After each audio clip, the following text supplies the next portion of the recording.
apa TPA atau RPA bisa umum dijadikan pada penelitian, bisa dijadikan modal untuk ini ada proses keganasan bisa terbaca gitu ya. Nah, makanya kenapa kalau misalnya benjolan atau akibat hiperplasia itu jumlah sel banyak, itu hiperplasia. Jadi menginduksi enzim atau menginduksi diferensiasi yang abnormal juga. Ini gambaran secara karsinogen. Nah, ini tumpang tindih. Kalau kalian lihat, yang namanya inisiasi, promosi, maupun progresi, dia tumpang tindih. Jadi berkelanjutan. Nah, kalau misalnya pada progresi ini,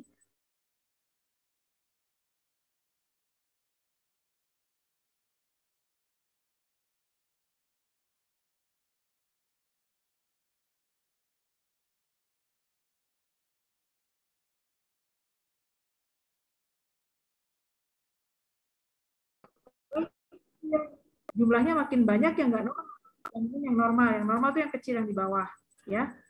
Nah, ada namanya istilah apoptosis.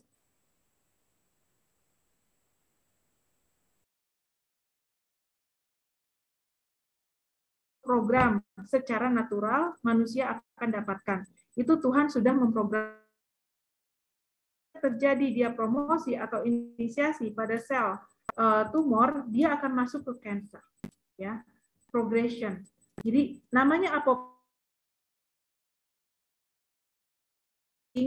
dibuang, contohnya gitu. Tapi itu udah fisiologis, Tuhan kasih setiap manusia terjadi itu. Namun kalau misalnya ada pencetus, dia langsung masuknya ke sini, ke progresi, ya. Ini apa analoginya. Nah, ini hanya contoh ya. Contoh gambaran pada kulit nih, contohnya ini kulit.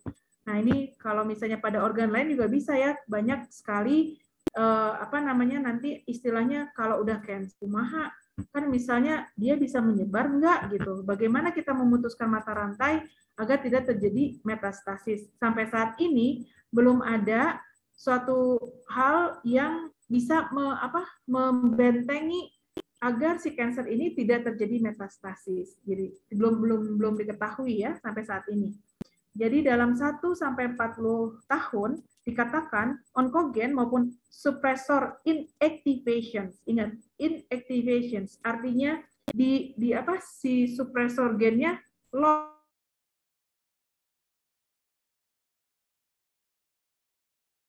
bertambah banyak. Jadi kalau misalnya si suppressor gen pada tubuh manusia itu berjalan dengan baik, menahan si onkogen teraktivasi, itu akan baik-baik saja. Jadi sama hanya misalnya satu wanita, ibunya itu kanker payudara, belum tentu anaknya kanker. Kenapa? Karena kalau misalnya anaknya itu polanya makannya sehat, kemudian tidak terinduce dengan zat-zat karsinogen, itu tidak akan terjadi dan dialami oleh si anak. Contohnya seperti itu. Jadi bagaimana faktor lingkungan juga berperan dalam hal ini ya. Nah, ini sama ya, tadi tahapannya ini kalau misalnya dia sudah masuk progression, artinya dia sudah kita anggap sebagai keganasan, tumor malign. Makanya ada istilah tumor benign tumor. Nah, itu ya. Jadi itu kalau namanya kita keganasan, kita harus jelas tumor keganasan. Jadi kalau misalnya dia cuma cancer, itu belum tentu keganasan. Ya, paham sampai di situ ya?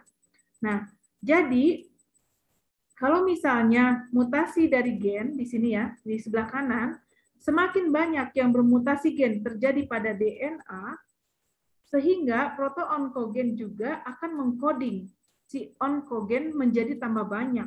Makanya bentuk sel dan jumlahnya banyak sih, tapi bentuk selnya berubah ya, berubah. Yang tadinya kotak misalnya ya, ini hanya gambaran aja, menjadi bentuknya oval. Ya. Di sini ditemukan several more tumor suppressor gens. Jadi ini makin banyak yang inactivated. Jadi artinya tidak aktif, harusnya dia aktif. karena untuk mensupresi gen yang berkelakuan tidak normal, judulnya gitu ya.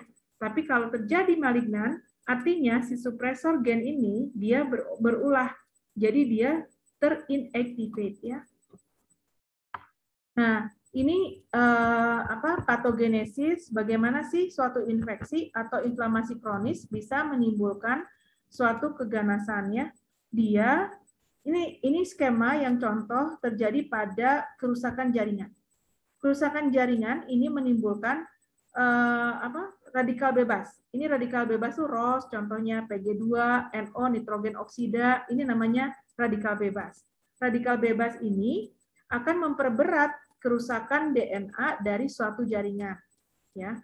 Nah, di sini dilihat again, kalau misalnya suatu kerusakan atau sesuatu yang tumbuh tidak normal, dia akan masuk langsung terprogram menjadi promotion, kemudian menjadi suatu proses yang disebut dengan proliferasi remodeling yang berlebihan. Ya, nah, ini coding hanya contoh aja, stat 3, misalnya di gen berapa terjadi mutasi. Nah, ini ada namanya kode-kode gitu. Ini hanya contoh aja. Terus kemudian lama-lama si yang sel tidak normal ini dia akan menginvasi tetangganya. Sehingga pada suatu kronik atau inflamasi yang berlebihan, dia tidak akan mengikuti suatu sel yang normal seperti di atas. Ada mitosis gen dari mulai fase M, G2, G1 dan sintesis gen. Ya, ini tidak terjadi secara berurutan dari profase, metafase, anafase, telogen gitu ya. Tidak seperti ini, tapi dia langsung memotong cut off di sini. Sehingga dia terus menginvasi dan jalurnya berbeda dari siklus sel yang normal. Ini adalah tahapan karsinogenik. Karsinogenik ini hanya gambaran, ini ada virus, ada UV, ada genetik, ada toxic chemical ya. Kayak tadi fenobarbital, kemudian ada merkuri. Nah, itu di situ ya. Dia perlu suatu proses lama kemudian menjadi pre-neoplastic lesion. Ya. Nah, nanti ada malignant cancer cell ini masuk lagi ke progression. Setelah lewat progression, akhirnya dia masuklah jatuh ke metastasis. Kalau dia sudah masuk ke progression, itu kita susah untuk menahan, sekalipun dia sudah di kemoterapi ataupun itu susah sekali untuk dikendalikan. Nah, ini gambaran yang namanya tadi apoptosis yang saya terangkan. Apoptosis ini namanya disebut cell suicide. Jadi dia sudah dikasih dari Tuhannya itu normalnya gitu loh. Yang jelek dibuang. Nah, kalau misalnya dia tidak normal, dia kayak gini, kayak seperti di bawah. Dia mutasi terus kedua kalinya, ketiga kalinya, ya. Nah, nanti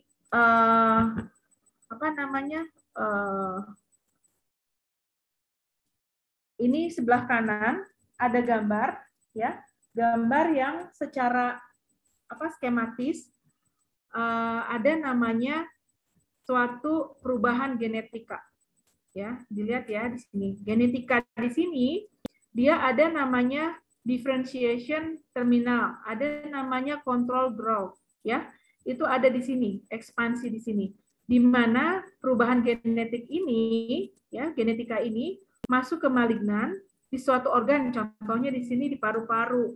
Nah, ternyata terus berlangsung lama, akhirnya dia terjadi metastase sampai di otak, ya. Kenapa bisa gitu? Nah, disinilah pentingnya ada namanya sitotoksik, ada namanya suatu genom gens. Ini agak jauh ya kalian, ini nggak usah lah ya dibahas genomik ini karena ada coding ada kayak tabelnya. Saya kira ini nggak usah masuk ke genomik. Jadi nanti saya skip aja. Nih, ini contohnya. Dari kenapa suatu organ itu dia bisa bermetastasis. Nah, metastasis ini patogenesisnya, jadi setiap sel itu ternyata dia punya molekul cadherins namanya ya. Cadherins ini kalau dia lepas, kalau dia tidak mentaut antara sel cancer 1 ke sel cancer 2, dia ikut lepas. Lepasnya lewat mana? Ada dua hal, bisa dari saluran limf, bisa juga dari pembuluh darah. Nah, ini contohnya di sini ya.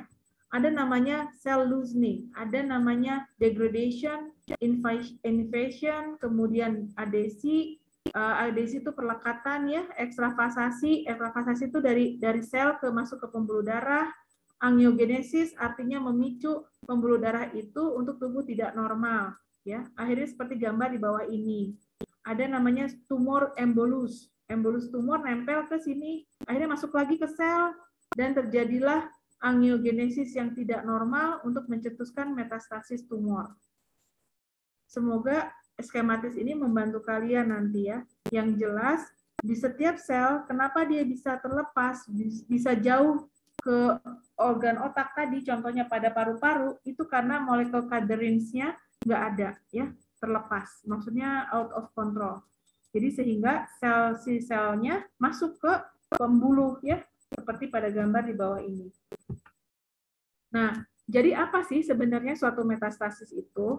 Metastasis itu dikatakan suatu kondisi di mana sel kanker telah berpindah dari sel asalnya, dari area asalnya, ke manapun yang jaraknya jauh, sehingga dia membentuk suatu tumor yang baru, jadi cloningnya. Nah, di sini ada namanya metastasis karena hematogen. Hematogen itu lewat pembuluh darah. Kalau secara limfatik, yaitu dari pembuluh limf, ya. Ini sehingga dia bisa mencapai organ yang sangat jauh. Contohnya di gambar sini ada paru-paru, ternyata dia bisa nyampe ke otak, ya.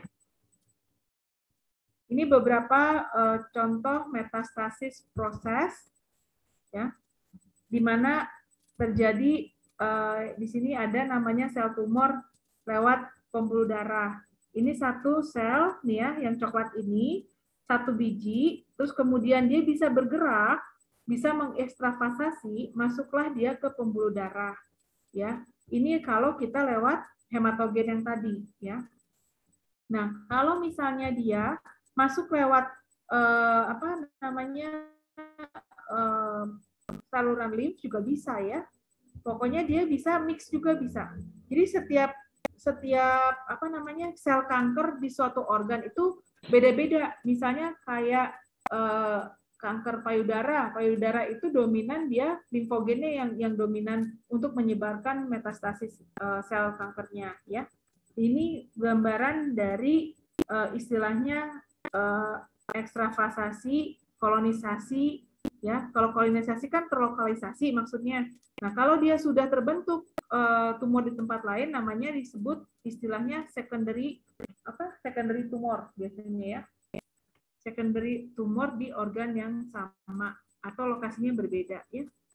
Ini contohnya nih. Ada dok yang misalnya di limfogen aja ada. Jadi ada metastasis atau penyebaran dari sel kanker itu kalau di usus dia dominannya dari pembuluh limf ya. Pembuluh limf ini akan masuk dari mulai stage 0 sampai ke 4. Ya, ini terjadi pada kanker usus besar. Ini contoh kasus aja. Nah, beda halnya dengan misalnya yang paru-paru. Kalau paru-paru, nih, ini adalah masuknya ke pembuluh darah, masuklah ke hepar. Makanya kenapa kadang-kadang orang-orang yang cancer itu ketahuannya, oh langsung judgement-nya adalah CA hepar. Sebenarnya mungkin dia ada itunya, ada primer tumornya. Contohnya pada di paru-paru ya.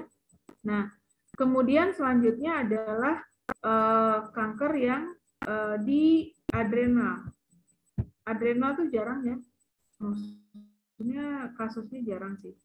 Tapi adrenal juga dia metastasisnya melalui pembuluh limf dan pembuluh darah. Jadi combine. Jadi setiap kasus organ itu penyebarannya berbeda-beda. Ini tulang ya, kanker paru-paru juga bisa ke tulang loh. Dia ininya gimana markernya nih? Ini contohnya ya. Ini marker-marker interleukin bla bla bla bla. Ini kalau kepentingannya Misalnya kita ambil sampel, terus begitu dideteksi apakah dia suatu tumor atau enggak. Nah, ini coding-coding untuk kasus yang kanker paru-paru ya. Ini osteoblas itu cikal bakal dari tulang. Kalau misalnya si sel osteoblas ini terganggu, dia terjadi formasi yang berbeda kan. Ujung-ujungnya dia mengikuti metastase suatu tumor. Ya, ini hanya contoh beberapa coding gen yang untuk tumor ya. Ini payudara. Oke. Nah, ini yang payudara juga menarik ya. Payudara ini dia agak lebih kompleks sebenarnya. Kalau misalnya dia hanya benjolan aja, ya, dia terlokalisir kan. Nah, biasanya ini namanya FAM, fibroadenoma mame namanya. Ini bisa diangkat, ya, tanpa kemoterapi, tanpa obat-obatan endokrin lainnya, itu kita tidak butuhkan. Hanya dibuang udah selesai. Tapi misalnya dia kasusnya sudah masuk stadium 1, stadium 2, sudah ada keterlibatan kelenjar getah bening. Sejauh ini kelenjar getah bening itu tidak bisa diangkat seluruhnya. Kalau misalnya ada sel kanker di sini. Ya, yang bisa kita lakukan adalah kemoterapi. Nah, nanti ada stadium berikutnya adalah sesuai dengan ukuran benjolan. Seperti ini. Ya, ada stadium 3, stadium 4 ya. Nah, kanker payudara ini bisa juga menyebar ke paru-paru ya. Jadi bisa dua-duanya. Kadang-kadang pada satu pasien udah terdeteksi dia adalah CA paru padahal sebenarnya source-nya ada di payudara ya. Gitu. Nah, ini contoh keganasan pada sistem sensori yaitu namanya retinoblastoma. Kasusnya sama juga sih, lewat pembuluh darah bisa terjadi di sini. Nah, yang susah retinoblastoma ini prognosisnya ad malam ya. Kita banyak kasus sekali pada anak-anak dan ini menimbulkan nggak lama kematian ya. Karena ini retinoblastoma dekat otak, kemudian susah diangkatnya karena dia tidak terlokalisir. Sejauh ini ada yang mau ditanyakan nggak? Ya. Sekian kuliah dari saya. Ada yang masih bingung atau mau ditanyakan boleh. Tadi siapa yang lagi pacaran ya? Ayo Agni, Agni sama siapa pacarnya? Tadi mana sih si Agni? Ayo mana? Enggak, Ibu lagi sama Tegar. Oh iya, sama Tegar. Kamu pacaran ya? Enggak, Bu. Bukan. Bagus loh, tadi lagi di mana nih? Tegar, kamu tebar pesona ya? Mau ada rapat. Oh, rapat. Merapat atau rapat? Ogi nggak usah cemburu gitu, Ogi. Rapatnya di outdoor ya, jangan lupa pakai sunblock, soalnya nanti bisa memicu cancer kan? Pasti rapatnya lama itu. Ya lagi rapat Ibu. Oh rapat, rapatnya berseberangan dong, ya. Itu tuh banyak. Ada teman-teman juga Ibu. Oke. Udah ya, ini nanti bahannya saya kirim ke email. Ada pertanyaan nggak? Boleh satu pertanyaan saya terima. Ibu izin bertanya. Boleh. Siapa nih? Ntar dulu mana kok nggak ada? Iya, Ibu. Wait. Ya gimana? Jadi kanker itu kan bermetastase ya Ibu. Apabila molekul kadernya itu tidak terkontrol.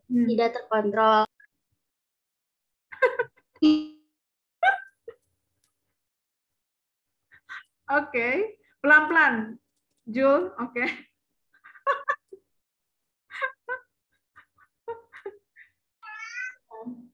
Dok, maaf. Ya. Ulang. Terus, lalu?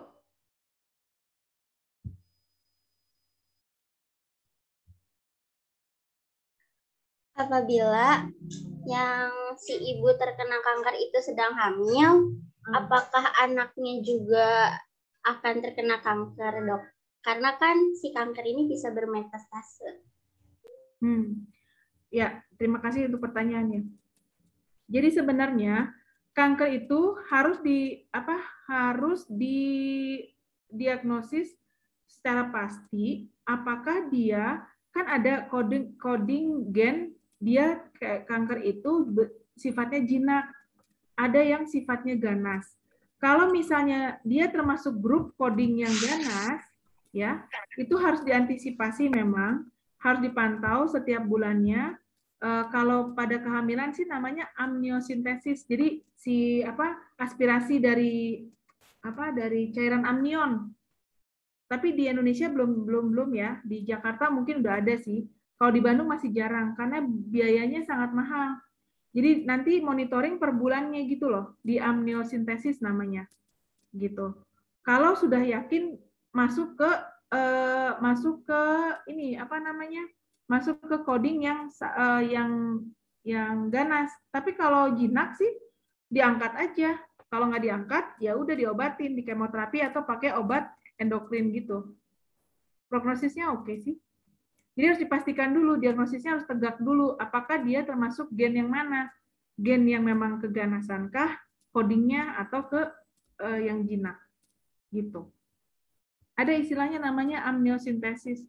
Jadi kayak diambil cairannya kemudian di-spread dan dibaca interleukin yang mana gitu loh. Itu teknologi mikrobiologi sama orang anak PA, patologi anatomi. Gitu. Thank you, pertanyaannya bagus tuh. Ada lagi? Nggak ada ya? Nggak ada pertanyaan lagi ya? Iya, Dok. Terima kasih banyak. Terus Andika mau tanya. Sebentar. Ini low battery. Bentar ya, bentar. Saya ambil chargeran dulu.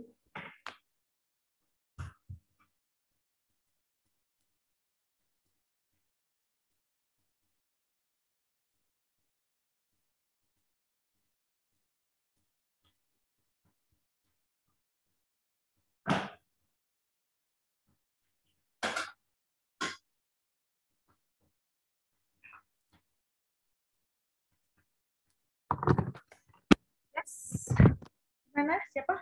Santika? Iya, Dok. Gimana, San? Kalau kanker payudara itu ada ciri-ciri yang bisa kita hitungnya nggak sih, Dok? Gimana ya? Jadi Santika teh ada teman tadi ya teh. Nah, tiba-tiba di grup teh heboh gitu, Dok. Cenah, payudara aku ada benjolan, cenah. Kan nggak boleh panik dulu ya. Kalau misalkan itu teh, apakah ada ciri-cirinya kalau kanker payudara itu gimana, Dok? Gitu. Ya, ada. Aldi nggak usah senyum-senyum gitu. Kalau sama payudara aja, lu senang. Tergantung kalau benjolan itu bisa memperbesar payudara kan menyenangkan ya, bener nggak? Hore, bong. Jadi gitu. Jadi namanya benjolan itu ada yang namanya adenoma, itu artinya jinak. Kalau karsinoma itu namanya cancer, itu bahasa medisnya. Jadi kalau misalnya FAM itu fibroadenoma, dia benjolan, hanya benjolan yang tadi ya, gambar yang tadi.